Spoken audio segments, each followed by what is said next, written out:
Disney World is, without a doubt, one of my favorite places in the entire world, and the food there is no small part of my love for the resort, especially the sweets. Despite my love for many foods at Walt Disney World, having a peanut and tree nut allergy has put a few barriers in front of me. While I obviously can't have any nut-related foods, the issue of cross-contamination also prevents me from having otherwise harmless foods. During my Walt Disney World trip back in 2018, I recorded many of my experiences dining at the park, which I will be sharing today. Why 2018? Well, I haven't been back to the park since pre-pandemic in January of 2020, but I wrote this originally as a post for my old Disney blog back in college. I felt the topic was relevant and important, so I wanted to update it and present it to you all today via this video. I hope it's enjoyable and helpful. Before I get started, I wanted to first say how incredibly accommodating Disney's always been for me, and assumably for nearly every other allergy, though I can only speak for myself.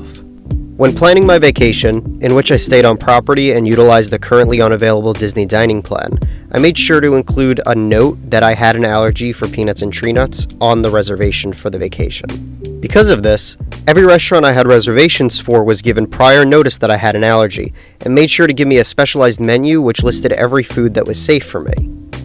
The head chef at some restaurants would even visit my table to inform me that they were aware of my allergy and were going to make sure that I'm safe and happy. In addition to this, some restaurants made me entirely unique desserts, for the rare occasion that there was nothing safe for me on the menu. Pictured here is my specialized dessert at Be Our Guest. Now that the menu is a price fix menu, the dessert is the same for everyone. A white chocolate chip filled with the gray stuff, a raspberry macaron, and a chocolate-dipped cherry with hazelnut crumbles. For me, the chefs were kind enough to give me 2 chocolate cake pops instead of the macaron and cherry, and removed the edible pearls from the gray stuff. Not only were the cake pops absolutely delicious, but I felt very cared for by the cast members, and that made me extremely happy. Like with Be Our Guest, there's only one dessert option at Hoop-Dee-Doo Musical Review, strawberry shortcake. The musical dining experience is an entirely fixed menu where everyone gets the same food, including the dessert. While there were not any nuts in the cake necessarily, the chef felt it was better safe than sorry, and made me a personal serving of allergy-friendly strawberry shortcake. Not only was it delicious, but it was shaped like Mickey. Small things like this make Disney a cut above any vacation experience, in my opinion. It's just cute and thoughtful. And now, I want to discuss a few drawbacks to having an allergy in Disney. Nothing is worse for me than finding something that is nut-free, but being informed that it was made alongside something with nuts, and so it was cross-contaminated. This is something I encounter all the time in my everyday life, but it hurts more than usual when I'm looking forward to a specific dessert or snack at the Disney parks. This happened to me at the Caramel Couche in Epcot's Germany Pavilion. I love Mickey Rice Krispies, so having one dipped in chocolate and drizzled with Werther's caramel was something I was looking forward to trying. Unfortunately, everything in Caramel Couche is made together in mass quantity, so nothing was safe for me there. Aside from the packaged Werther's caramel you can grab at any gas station across the country. This was disappointing, especially since Disney is usually very inclusive. I just wish they had a separate shelf for nut products and made them in a separate oven. This same issue happened to me in the Main Street Confectionery in Magic Kingdom, which also had treats in a glass counter. The nut-free products right next to the nut products. This prevents me from having some Disney staples like the Mickey Candy Apples and the Mickey Cake Pops.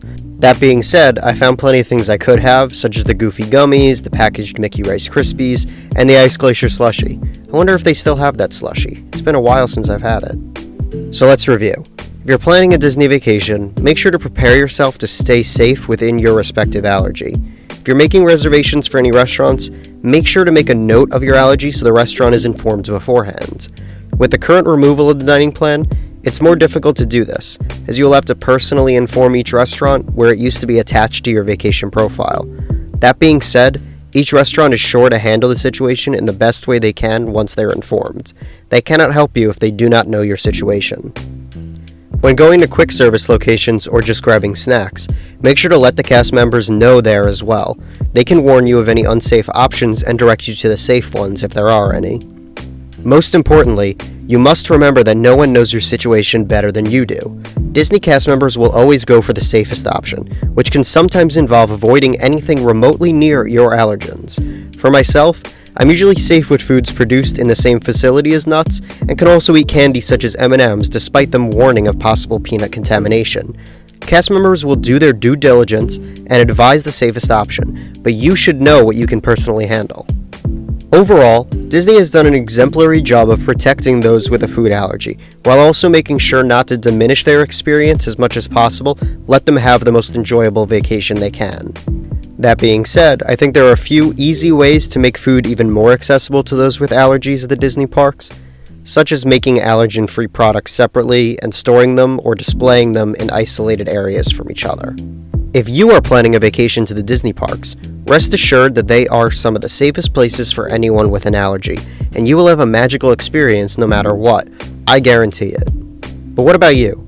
Do you have any stories related to allergies in the Disney parks? I would love to hear about your experiences and see how they compare to my own. If you enjoyed this video, be sure to like, subscribe, and ring the bell icon so you never miss a new video. Thanks for watching, and I'll see you real soon.